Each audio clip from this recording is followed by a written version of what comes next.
Are you ready to take your moving company to the next level? Then you won't want to miss the Grow Your Moving Company workshop, hosted by MOVEITPRO. This 2-day event is packed with insights, strategies, and tips on how to streamline your operations, maximize your profits, and take your business to new heights. At the Grow Your Moving Company workshop, you'll hear from experts who have been in your shoes and know what it takes to succeed in this competitive industry. You'll get insider knowledge on how to generate leads, close more deals, and build a brand that sets you apart from the rest. So don't wait. Head over to growworkshop.moveitpro.com to register for the event today. That's growworkshop.moveitpro.com. We'll see you there. Welcome to the Moving Company Owners Podcast, where we dive deep into the world of moving companies and the people who make them run. From industry leaders to successful moving company owners, we explore their stories, strategies, and insights to help you grow your business and take it to the next level. Whether you're just starting out or a seasoned veteran, this is the podcast for you. So sit back, relax, and get ready to move your business forward with your host, Jason Bergenske. Hey, this is Jason Bergenske with the Moving Company Owners Podcast. I'm here with Robert from Unicorn Movers out of Austin, Texas. Nice to have you here today. Cool. Thanks a lot for having me, Jason. I'm happy to be here. So typically we go ahead and start this, and I just ask you a little bit about your company. And actually the first one will be is, how do you get into the moving business? All right. Well, I'm pretty new to the business. Been in it for about 2 years. I was a business broker before this, representing sellers when they're selling their companies, and ended up buying a client. I didn't know anything about the industry, but I could identify a good company when I see one. And so when this came across the desk, talked with the owner, and we found a good deal to be had. He was at retirement age. He's a lifelong skier and had about 3 seasons left in his knees, decided it was time to go, and wanted to hand it off to somebody that could take care of it and grow it. So we had good chemistry. The more I learned about the business, the more I liked it. It's something that is, well, you can't do it over the internet, right? So it's Amazon proof-ish, right? We're in Central Texas. We're in Austin, Texas. So it's a boom town. So the more I learned about it, it seemed more like a layup than anything else. So it ended up being a good decision. So my job is just come in here and, keep my mouth shut, my eyes and my ears open, and try not to break anything. That's awesome. And then, so like you had mentioned, the company's been open for about 30 years now. I guess 30 years will be next year, right? Yep, that's right. That's awesome. So that's amazing. And that was the original founder that had the company that you bought it from. So that was his baby, pretty much. You bought. And took over. So that's neat. Is he still involved at all now, or for the most part, he gave you the keys and he's gone? It was, the original deal was typically in business sales, it's about a 30-day transition. He stayed around for about, 2 months or so, and just made sure that I have my feet under me. And then we continue to be friends to this day. We check in and grab lunch every once in a while. It's a really good situation. That's really cool. And so tell me a little bit as far as the company, your what the majority of your business is. I obviously see you have storage there. I see storage vaults behind you. But so tell me a little bit, I guess, what percentage of your business is storage, and, what, specifically do you do there for your customers?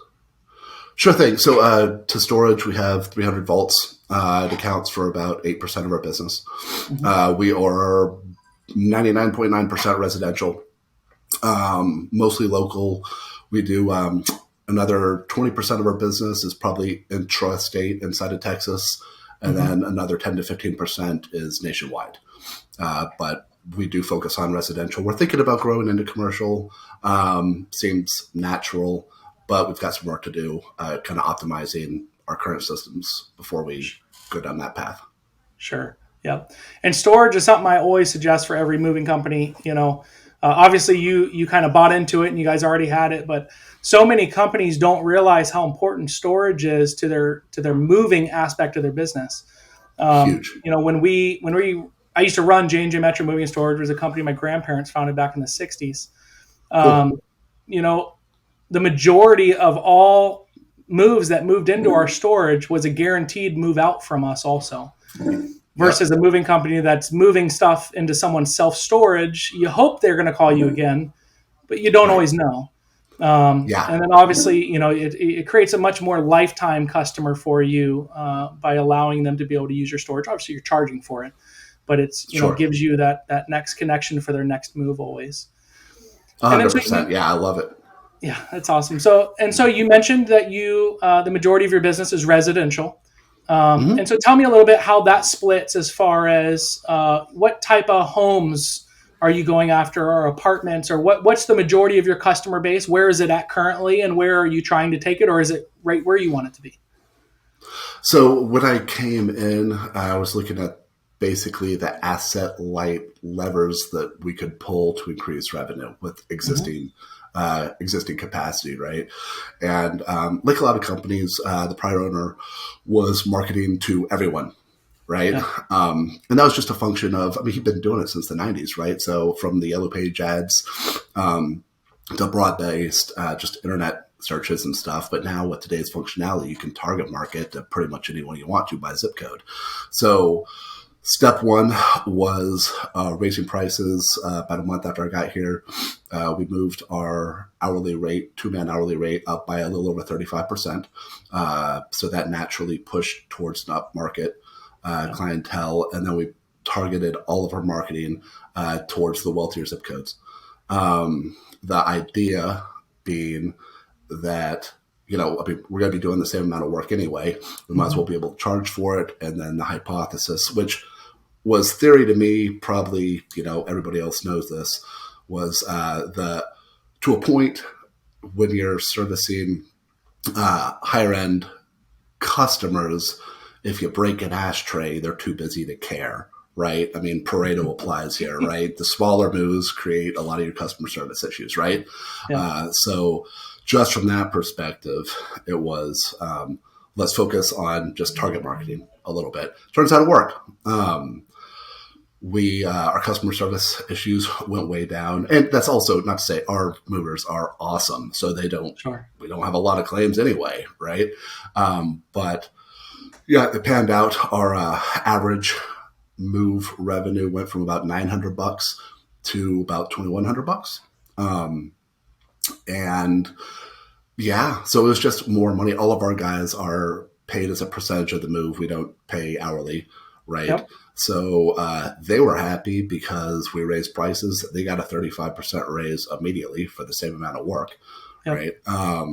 And that allowed us. So that's proved to be a wonderful retention tool. We've had, in the first 3 or 4 months, one of the things that we did was clear out some of the folks that just didn't have great attitudes, and were just kind of underperformers.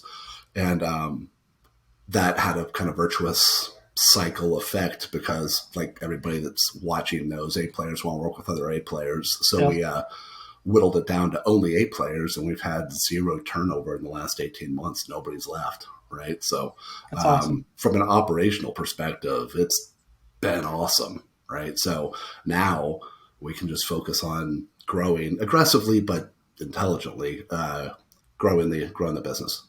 Sure. Yeah, that's really good. And then as far as, so you mentioned how you're paying your employees, which is, I think, a great creative way of paying them and keeping employees, because obviously there's more benefit for them to, do better at their job, do it quicker, because it doesn't necessarily mean they're going to make more if they take longer to do the job. And then obviously, they're going to take good care of the customer. On the side that you're charging the customer, are you guys doing hourly on those, or they're flat price, or how do you do your charging to the customers? So it was, when I stepped in, it was inventory and hourly, and we let the customer decide, which I noticed immediately was creating a little bit of confusion. On the one hand, you're giving the customer power of choice. That's good, right? But it required a lot of explaining and education in the quoting process, which was a little clunky. So I got advice from a good friend and a great movie company owner. Probably most of your viewers know him. He's pretty prevalent in the industry, but he said, just dude, go hourly. It'll simplify your life. Right. And so we did, and it's worked great. And it's also, I think, easier for the customer just to understand, here's your hourly rate plus a trip fee. We get it. Right. So our focus has been to, this is kind of getting back to your marketing question, but our goal is to stay in the top 20% as far as highest price movers. But since we've been here, I think we're the highest priced in town. And we aim to stay there. We're always staying in the top 20%. And that's good. I mean, the movers like it because they're aware of that fact. And since they're commission based, they appreciate that too, right? So yeah, it's working. Yep. And that's really good. And, you had, mentioned, as far as the way that your movers are paid. So, I mean, that's an interesting way. Not all moving companies do that, which is actually a good thing for you because that's going to help you keep those movers. You'd also mentioned about you guys originally being inventory and hourly base was mixed. I think switching to the hourly was the best case, or best solution for you guys. The moving company that we ran, in business over 50 years, the majority of the time we were always hourly.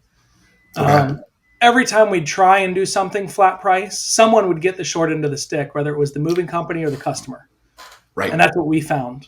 And, so many times we'd go out to do a move and, a customer has more stuff than they said they were going to have, or they promised they were going to get this stuff moved out, or they're going to get this packed. And then you get there and when it's hourly, it's just clean and cut. And there are a lot of moving companies that swear by guaranteed price, or flat price. But I've always found much more success with the hourly price just because it's more fair across the board. If the customer's super prepared, ready to go, has the boxes up by the front door, they're trying to save money, right? Then their bill is going to be less expensive because it's going to take you less. Versus you get there. How many times our crews would go out to a job and the customer told us what we were moving, and then we get there and they forgot to tell us there's 200 Christmas boxes in the attic. Right. And then they're upset that the bill's more, right? Right. Yeah, I learned quickly, and also just realizing this as a customer myself, the inventory, what really made the decision was attics and closets and garages that everybody forgets about, right? And so it's like, yeah, of course. Okay, hourly it is. That's good. So, and you kind of mentioned a few things, but I mean, what other than the way you do your pricing structure or to your employees, what other, differences do you find with your company versus the competitors that are in your market? Yeah. So we price on, or we don't compete on, my main message coming in was we are no longer competing on price. We are competing on quality. The original owner was like tons of business owners. It's very natural, very hesitant to raise price. I mean, there's a lot of fear of the unknown there. Totally get it. Right. But I had the good fortune of walking in at the end of April, going into peak season. I was like, let's just run a 60-day experiment. We're going to price higher than anybody in town and just see what happens. Like a lot of companies were booking like 2 to 3 weeks out because of the downside of risk of that experiment wasn't going to be a doomsday event anyway, right? Sure. So let's just see what the market can bear and see if it works. And so we did it. And then we ended up keeping our prices up. And we decreased it a little during winter. But not by much, just introduced a little bit of, like dynamic pricing model, right? So, I mean, if you're booked out at 85%, 2 weeks, then tweak up or tweak down, and just, pay attention. But yeah, I was fully planning on dropping prices in October, and then was like, well, why the hell would we do that? This is working. So yeah, it's going okay. But to your question, we wouldn't charge that much unless we could stand behind it, right? And so the average mover has been here. We don't hire anyone with less than 2 years of experience. And we hire on attitude. You got hard skills and you got head skills. You can have a experienced super stud that has a terrible attitude, right? Or somebody that doesn't have as much experience but is coachable and willing to learn, right? So we err on that side. And so, the average for our movers are 8 years. Some guys have been here for pushing 20 years. The office staff, our county manager's been here for 20 years. Everybody here else has been here for over 5. So, I mean, the previous owner just built a sticky, good culture, right? And I can say with total confidence, every one of our guys is A-plus players, right? So they're awesome at customer service. And even though we're charging more than the competition, our reviews say we got great value for our money. Yeah, and that's great. How was it? It just kind of led me into another question there. So you came into the company never being in the moving industry before, and a bunch of your employees that now you are their boss have been there for 20 years. What was that dynamic like? As far as, was it amazing? You had no issues at all? Was there some that you had to fight back from and you ended up letting go? What was kind of the dynamic there? So I cheated with the price increase, right? Because just walking in, everybody gets a 35% raise. Everyone gets a raise. 35%. Everybody gets a raise, so you look like a hero, not on your own merit, really. So it was big smiles. A lot of folks were loyal to the old owner, but he was very gracious and talked me up before I got here and said, "Hey, man, I wouldn't just sell this to some jerk for the highest price," right? So he really set the table for my success. And he didn't have to do that, right? So it was on him. And then just sat down and spent a lot of time with every single person, identified some of the people that didn't have great attitudes. And then there were just the standard, people that, not to be crappy, but like thieves, and people that would overcharge and things like that. And so I didn't want to make a bunch of operational changes and freak everybody out, but I did clean house in summer when it, my fear was, oh dear, here comes the hatchet man. Are we all going to get fired here, right? But was pretty transparent about it. And turns out all the remaining employees, which were like 70% of them, totally appreciated it because they knew that some of the jerks were jerks, right? Yeah. So everybody that remained, it's not the bright side of it, but there have been big smiles ever since because they're all cool. We have a firm no a-holes rule, right? Yeah. And it works. And I think that's one of the most important things, culture within your company, which has to do with mindset and attitude, right, is one of the most important things that should be protected the most within the company. Totally. And so many companies, they start out, and especially moving companies, busy season comes around and they're just trying to cover their jobs. And so they're picking up anyone and everyone they can to bring on to help move to cover the jobs they have. And what they don't realize in doing that is they're bringing on, it's almost like cancer. And when you bring cancer into your business, into your home, into your life, right, it latches on everything else. I've experienced this in several of the businesses I've owned by having an employee that we knew we should let go that didn't have the greatest attitude or had issues. And we kept them. And then before you know it, now we have 3 employees that have the same attitude and mindset. Before you know it, it's 5 employees. And it goes on and on and on. And by the time you end up letting them all go, you end up cleaning house like you had to do. And then everyone else that were the good employees or the really positive, encouraging ones, they're the ones that are saying, why did it take you guys so long to get rid of them? Right. I was waiting on this day, right? And it's just so many times moving company owners, it's not moving company owners, it's any business. We're scared of letting people go to make sure we have coverage. We're scared of letting people go because this person's always been here, or they've been, they're always reliable, even though they don't have a good attitude or whatever it is. So I think that's a great thing that you were able to come in and do. Yeah. And you're right. It is a very slippery slope. We've all read the business blog advice about even if it's your top salesperson, fire them if they're a jerk, right? And easy to say hard to do, right? But it's so important. Like you said, it spreads, it affects everything, and it's never going to end up better because you waited too long, right? Yeah. And also, man, life's too short to work with negative people, man. It's worked. And I consider my main job here as the standard bearer. We have aggressive growth goals for this year, but we will not hire warm bodies to achieve those goals. We have to maintain a standard, right? So if we don't hit our revenue goals, I am fine with that if we maintain a culture. Yeah, that's awesome. So that kind of moves us into the next thing there. Just to kind of give the viewers a little bit of an idea on the size of your company. I know we kind of mentioned a little bit earlier, we talked about you've been in the business for 30 years.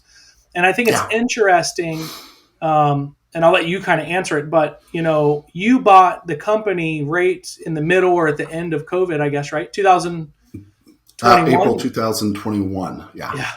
So that's an interesting time to buy a business. There's not too many people buying businesses in April of 2021. Right.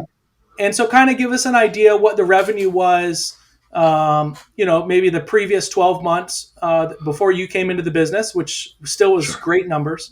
And then once you took over and got rid of the people that weren't the right people for the company and did the price increase and started changing some of the stuff.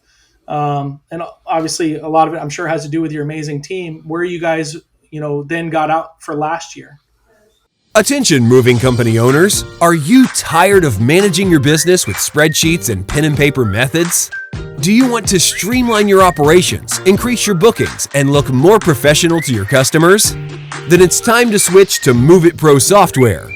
Our cloud-based platform provides everything you need to manage your moving company in one place, from booking and dispatching to payment processing and customer communication.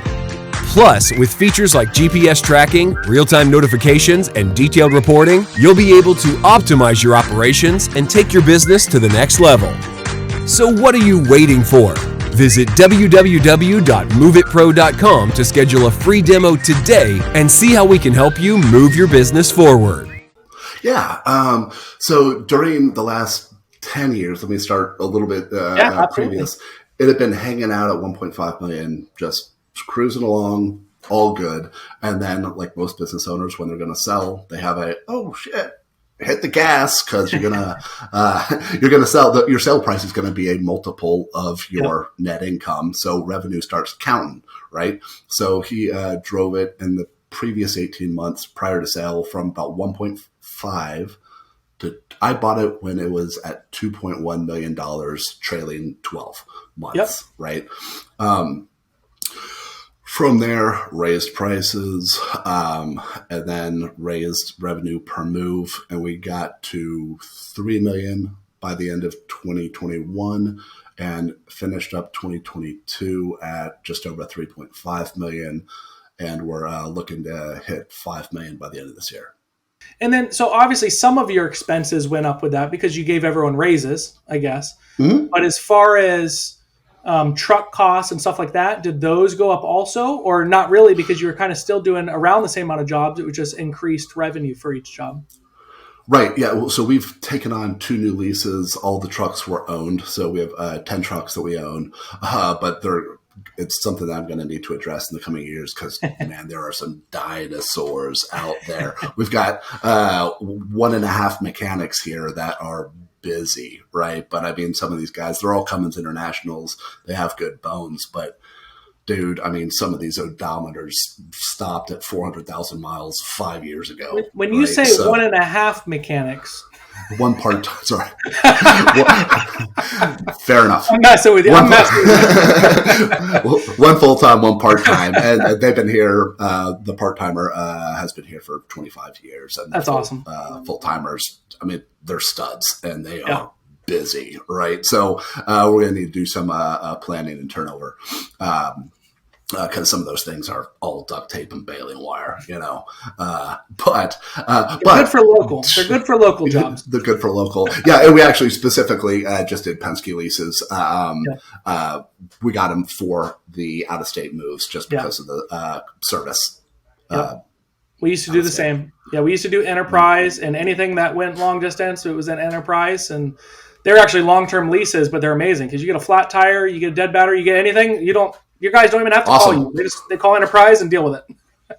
And they have a repair person out there pretty quickly. So it's nice. It's nice.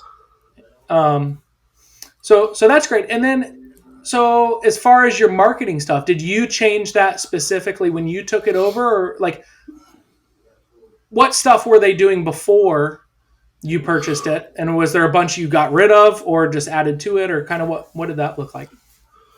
So we were doing mailers in house. And it was like with old school Microsoft, it wasn't efficient, right? Sure. There's a bunch of turnkey solutions that your customers know of now. Yep. We flipped to that just for efficiency, pricing. I mean, the cost was about the same, right? Yeah. We had a marketing firm that the owner had been using for about 10 years, but I mean, complacency had set in, right? And there wasn't very much proactivity, right? So I shopped marketing firms, went through about 2 or 3 before finding, shout out Brian Bloom, Mover Search Marketing. Awesome. And we found him, and his team made a huge difference. Told him the spirit and the intent of what we were trying to do as far as directing towards upmarket. And they executed, and they've just done their work, and it has worked. Right. That's really good. So, yeah. And the mailers is something, it's a controversial thing, especially if you're in the groups on Facebook and stuff, where there's moving company owners. I'll tell you, we did them also, and they worked amazing for us. It had gotten to the point where we were doing several $100,000, every year, and it had gotten to almost $500,000 for a year of just mailers that we could track. And there's a lot there that you can't track. For instance, they got your postcard, and even though you have a QR code on it, they hit your landing page, but then they don't request an estimate right then. But then a couple weeks later, they come back to your website. So you don't, anyway. Yeah. It's so amazing, but the big key to it is you got to stick with it. So many moving companies, they'll try it for a couple weeks or a month, and then they say, I'm not getting anything from it. I said, you got to stick with it, because that's the big key. And you got to get them out as fast as possible. They need to be going out to the people that are just listed their home, just, went under contract. So that's great. You guys are doing it. Do you happen to know like a percentage of your business that's coming from that? I haven't looked at it lately. Frankly, that's just me being lazy. You're good. But it was working, so guess. I took my eyes off of it. But 25-30%. Yeah, it's a big number. Like, I mean, totally. Yeah. Yep. But I mean, they're getting mailed out 4 times a week when they go on market and then pending, right? Yep. But it's not an overnight solution at all. And then just dialing in the content and all that type of stuff, right? For sure. But no, I would advise. I know it's different. Effectiveness is different market to market, But the other owners that I know, they wouldn't give it up for the world. Yeah, that's really good. So, being in the business for a couple of years, I mean, what are 1 or 2 things that mistakes that you've made either in the business or in purchasing the business or whatever that you either would or would not do again? All of us, and I mentioned this in most of my podcasts. There's a lot of mistakes I've made in the past that I would do over and over and over and over again because they're what got me to where I'm at now. Sure. Yeah. So, but you're just curious to hear, your take on that. And I also always mention this. I love to learn from other people's mistakes rather than mine. So this is a good time for you to tell me about your mistakes so I can learn from it. Fair enough. So 2 come to mind. One is continuing marketing, the marketing conversation, doing untrackable things, right? So I've been a lifelong NPR fan and said, dude, we are throwing NPR radio ads up all over the place. Great production. They held up their end of the deal, but it just wasn't that effective for us. And it also is very hard to measure because people hear unicorn somewhere. And then when it comes time to, how did you hear about us? Google. Yeah. Right. So we just can't measure it. Same thing went for, we were advertising with the University of Texas Longhorns, just in all their, programs, basketball programs, all that type of stuff. Cool, but we didn't have QR codes attached. And even if they saw us or gained awareness of us through that stuff, Google, right? Yeah. So just staying on, there are so many options, marketing options. Why wouldn't you just stick with what you can track, right? So that's what we're doing now. And then the second mistake would be, it's not a mistake yet, but it could burn us, is customer concentration, right? Like I mentioned, I was in the business brokerage industry before this, and we would always, customer concentration is a big deal, right? And we define customer concentration as one customer or a group of customers contributing to 18% or more of your business, right? Because if that business goes away, obviously you're in trouble. And so some of our top, not some of our top one and top two customers, they're move managers, and they're awesome, and we love them, but they count for upwards of 25% of our business, right? Yeah. So it's good now, but as far as just sleeping at night, if something happened to their business, we'd take a major hit, right? Yeah. So, knock wood, we're working with them forever, but our solution is just grow all the other sides of the business and get that down below 15%. Yeah. And I think that's a great that's a great realization for you to see it and actually be able to prevent it before it could become a problem, because it's exactly right. I mean, one of those companies that makes up 20% of your business, you have no control of them continuing to be a customer. And obviously you do everything you can to make them happy and provide exceptional service and this, that, and the other, but you never know if, the owner of that company ends up, their son marries someone that owns a moving company. And now all of a sudden you're out, like, right. I mean, but that's happened. And totally. That used to happen to us when we did a ton of retirement community moves, tons of them. I mean, where we were doing 5, 6, 7 a week. Every week, people moving in, moving out, moving them, changing rooms, doing all this stuff. And you'd have them for a few years. Everything would be perfect. And then the person that was in charge of hiring the movers got fired. And now a new person comes in. And now the new person knows someone that owns a moving company that's one of their friends. And so who do you think they're going to keep using? Do you think they're going to keep using you, who they don't have a relationship with, or their friend? And like that, you're out, And so that's just one of the things that I think is great advice too that you're giving is, always making sure that you never have one customer or two customer, whatever it is, making up a big percentage of your business. Yeah, you're spot on, Jason. Yeah, and that's just a business development effort. I mean, it's just shaking hands. That's it. So yeah, but worth doing. Yeah, no, that's great. Are you a moving company struggling to keep up with customer calls? Let Lion's Den Booking Service handle your overflow, after-hours calls, or even the entirety of your sales. As a call center booking service, we're dedicated to helping your business thrive. With years of experience and a commitment to customer satisfaction, we'll make sure your clients receive the best possible service. Trust us to take your business to the next level. Contact Lion's Den Booking Service today. www.lionsdensales.com. All right, so typically we do what's called a quick fire questions, which is like 6 questions I'm going to ask. They're not as much related to the moving business. They're more related to you. So just questions that, gets our viewers to kind of know a little bit more about you. So anyway, cool. I'll go if you're ready. Yeah, 100%. Perfect. What's the best piece of business advice you've ever received? So this one actually does relate a little bit to the moving business, or with any kind of physical business, is go deep instead of wide, right? Meaning, don't. So a lot of moving companies I see have a place in Houston, and then a place in Dallas, and then Phoenix, and then Miami, and then Denver. Right? Which creates a lot of operational issues, right? And plus, unless you just like getting on airplanes a lot, is not the most efficient way to go about it, right?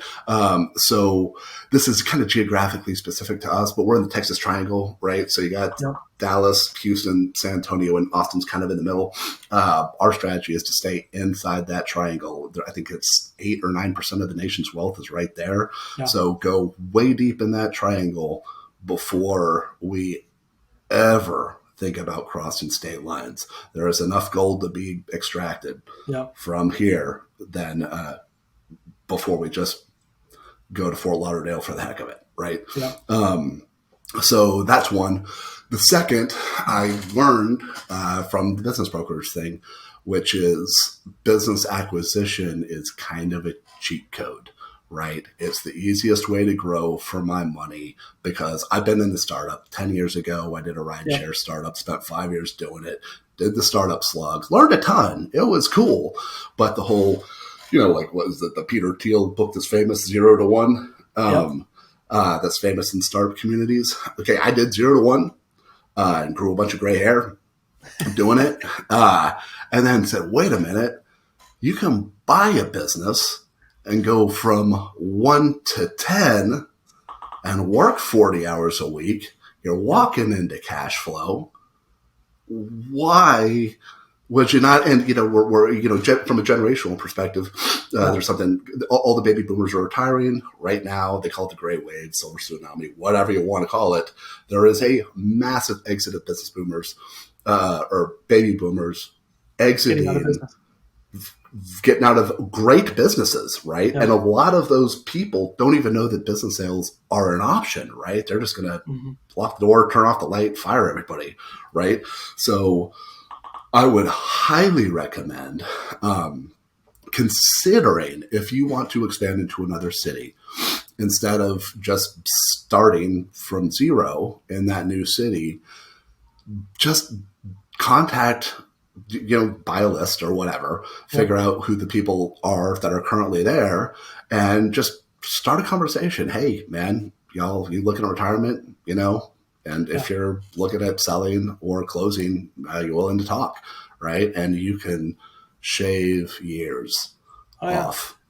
And we did the same. When we owned J&J Metro Moving and Storage, we had bought, 5 competitors that were to us. Household Transfer, Osceola Moving. Yep. And every single one of them came with amazing things. Storage, right there behind you. Yes, crates, sir. We literally, as soon as we bought them, their storage was more than enough to pay just for what we paid for the moving companies over the years. No kidding. Awesome. And so as soon as the sale went by, through, we immediately sent trucks over to go pick up crates and bring them back to our own facility, which was owned. Came with trucks, which we didn't need, so we sold them. Came with equipment, pads, dollies. We all can use more of those. And came with some employees, which some of them ended up being good. Yeah, hey.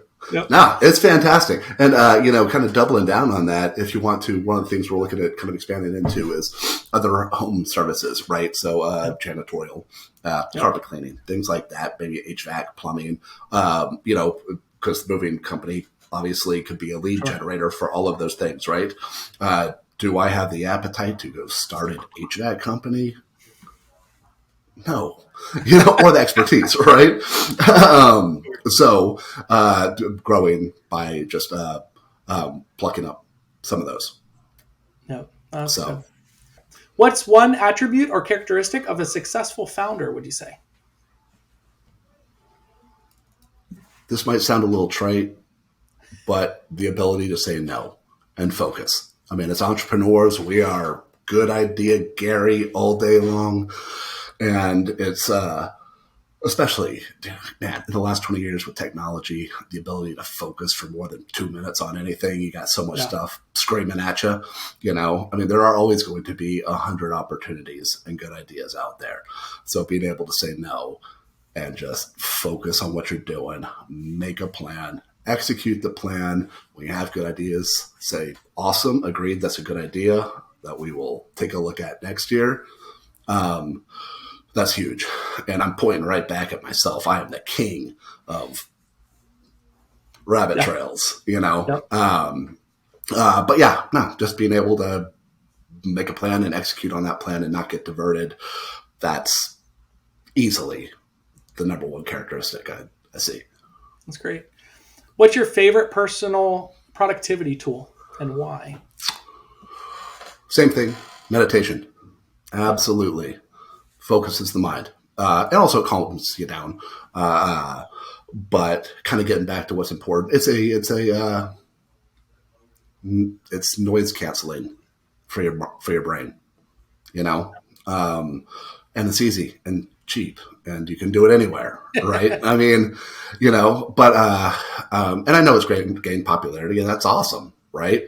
But it seems like, not just in business, but in life. I mean, we are in the age of distraction, man, and just to sit quietly with yourself and actually think without any inputs, Yep. dude, that's like a superpower these days, So, I mean, to the point where I'm such a dork, I teach my kids to do it, right? Yep. Breathing exercises and stuff, just because they've got so much stuff thrown at them all the time. So the ability to actually, there's so much stuff rolling around our noggins, but we're constantly reading more books and listening to more stuff, and it's just, there's all these inputs. So to actually be able to process that stuff when you're not sleeping, right? And just let the real good ideas and focus come to you. Yeah, that's a layup, man. Meditation. That's good. So what is a new or crazy business idea you would do if you had time? Christmas lights. Christmas lights. I'm a huge Christmas dork. My wife makes fun of me all the time. It's bad. We start Christmas jazz in our music in our office the day after Halloween. So I'm taking my life in my hands here. But we slow down in winter, and we've done the typical let people go, in November and hire them back in March, which I never want to do again, right? So at my house, we had Christmas lights professionally installed this past year. I got the bill and was like, oh, this is how much. Wow. Okay. But then started asking the guy about it. Turns out that guy was moving to South Carolina and said, you want to buy my business? I was like, no. Wait, what? And then like, hold on, is this a way? Because I mean, like a lot of landscaping companies do that. They flip the Christmas light installation for the same reasons, right? So I'm actually taking a hard look at doing training and frankly, for the ticket, these guys can make way more doing that when we're slow. So instead of letting them go, and it's medium skilled, right? I mean, you can learn it on YouTube. Well, with any luck, that might scratch the Christmas itch enough to keep my employees and my family sane, and also have employee retention during the winter. Yep, that's good. What is one fun or interesting fact about you that most nobody knows? Well, for one of those pieces, I don't tell a lot of people about it, just because it was a long time ago. But I was in the Air Force for 8 years, and had a lot of interesting experiences because it was in the early 2000s, right? It's a good experience to have behind you, but it's a giant perspective builder. And it's been actually super helpful for me in life as far as like a stress reducer, because we had a grizzled, looked like George Clooney, like the peppery hair, handsome dude, senior master sergeant, that whenever anybody would like knock on his door and freak out, they had a helmet fire. Oh, blah, blah, blah, this is happening, all this stuff. He'd say, stop. Is somebody dead or about to be dead? You say, no. And then he's like, okay, go to the hallway, collect yourself, come back in 2 minutes, and let's talk, right? So that whenever now I get stressed out about anything, I kind of picture that guy. And I'm like, what's the doomsday situation here? Property damage? Okay, relax. So, yeah. That's interesting. Well, thank you for your service, for sure. 8 years. Oh, sure. That's awesome. Well, thank you. What's one of the most important passions outside of work? Outside of my family, travel. Bananas for it. I know a lot of people are, but I mean, it is the biggest educational tool you can get. Also, same thing, perspective, So going to a bunch of kooky places. My wife and I have an agreement where, like every year we take a just her and me trip, and then a trip with the family, and then I take a solo trip to places that she has zero interest in going ever, right? And those are my favorite places to go, right? So So yeah, travel. That's awesome. So that's it for the most part, that's it. I had one question that came to me as far as your storage back there. So you're in the Yeah, same facility there that, did you move at all when you bought the company, or that's where you guys have been for the last several years? yeah. He bought this to spec 20 years ago or so. So the real estate came with the deal. So do you know how long the oldest container is in there? Or not the container, but how long someone stored stuff in there that's been the longest? Do you know? 2004. We have. Isn't that amazing? I can totally believe it, but I can't believe it. Yeah, we've got probably 15 storage customers that have been here for over 10 years, and you don't have the heart to raise the rates on them. I raised storage rates on them. I know it's a bad business decision, but I mean, I think some of these customers, that are seniors now that've been here for 15 years are paying something like 12 raspberries a month or something for storage, and it's just like absolutely nothing. But there was actually a really cool one that we opened up. The guy was a vinyl records broker from way back in the day, 60s, 70s. And he just said, hey, keep the stuff. Like, I don't need it anymore. And so we opened it up, and there were 12,000 records in that thing in the plastic. And some of these things, I don't have the time to go. It's a project for later and then working with the old owner on it. But I mean, there's, I think, some really kind of cool, valuable stuff in there. That's really neat. Yeah. That question had come to me because we had someone that we had moved probably, I don't know, back in the mid 90s. And they were, the husband had gotten relocated and they were moving to China. But they were going to be back the next year to buy a vacation home. And so they put the stuff in storage. $1,500 a month was their storage. It was a big house down in Windermere here in the Orlando area. Yeah. In about 2000, they called, so 15 years later. Wow. And said, hey, we've been paying all this time. They paid it was like $200,000 in storage over 20 years. We're going to be coming back to Orlando in a few weeks, and we had some family pictures we wanted to get out of our storage and then find out what you guys would charge to just throw away everything else. No way. Really? They could have bought, at that time, they could have bought a $200,000 house and put all the stuff in storage for 20 years and never paid us a penny. And so they came, nice as could be, weren't upset, didn't want, but it's people. It's part of doing business with people that have the means too and have money. If that was a customer that had been moved out of a apartment or something, they would have been mad at the moving company that they had paid all this money and they never got their stuff out, right? Versus these people, they didn't care. They just wanted to come get their stuff and how much to dispose of it. So look, we're not going to charge you to dispose any of it. We'll take care of it. But they had paid it was a little over $200,000 in storage. And so the point and why I brought that up, what is interesting, even you have one since 2004, is these moving companies that have not broken into storage yet. They've got to get into storage because so many people, if you can, so many people, if you can do it, but so many people put their stuff in storage thinking they're going to get it out in 6 months, thinking they're going to get it out in a month, thinking they're going to get it out in a year, and it just stays in storage forever. You're so right. Outside, yeah. Yeah, and it helps. I'll tell you, even for our moving company, our storage revenue more than covered all of our building costs, our office costs, our office payroll. It covered all of it. And it's not free money, but it's like free money. I mean, once this storage is full, it just keeps coming in, Yeah. Outside of what you mentioned before, it turns one move into two, right? But then, as a customer, remember this is 10 years ago, my dad passed away and I cleaned out his house, threw it in storage, said, I'll deal with it later. And then every year I was like, am I going to deal with it this year? Nah, I'm good. And punt, right? And 5 years later, I open it up, throw it all directly into the dumpster, right?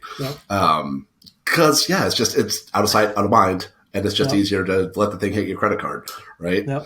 So, highly encourage. If you have the means to do so, take a look. You need to get into it. Well, good. Well, perfect. Well, thank you so much for your time today, and I really appreciate it. It's awesome to hear how you've taken the moving company, which was already a successful moving company, without a doubt, but be able to, add so much revenue to it within 2 years since you've had it. And I think you had mentioned your goal now for the end of this year was to hit 5. Was that correct? Mm-hmm. Yes. So 5 million by the end of this year. So if you're a competitor over there in Texas, you better watch out because he's coming. Fair enough. That's awesome. No, I really appreciate your time, Jason. This has been a lot of fun. Thank you. Very good. Well, I appreciate it. Well, you have a good rest of the day. And if you need anything, just let us know. Thank you. I appreciate you. Have a good one. Attention moving company owners, are you tired of managing your business with spreadsheets and pen and paper methods? Do you want to streamline your operations, increase your bookings, and look more professional to your customers? Then it's time to switch to MOVEITPRO software. Our cloud-based platform provides everything you need to manage your moving company in one place, from booking and dispatching to payment processing and customer communication. Plus, with features like GPS tracking, real-time notifications, and detailed reporting, you'll be able to optimize your operations and take your business to the next level. So what are you waiting for? Visit www.moveitpro.com to schedule a free demo today and see how we can help you move your business forward.